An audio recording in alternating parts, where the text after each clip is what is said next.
নমস্কার বন্ধুরা, আজকে আমরা কথা বলবো এমকিউর কোম্পানির কাশ্মীরি কেশর যুক্ত একটি পাউডার, যার নাম গ্যালাক্ট পাউডার।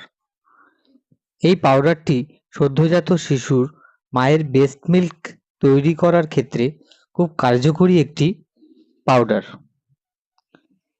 একটি সদ্যজাত শিশুর ক্ষেত্রে তার মায়ের ব্রেস্ট মিল্কের থেকে জরুরি আর কিছু হতে পারে না।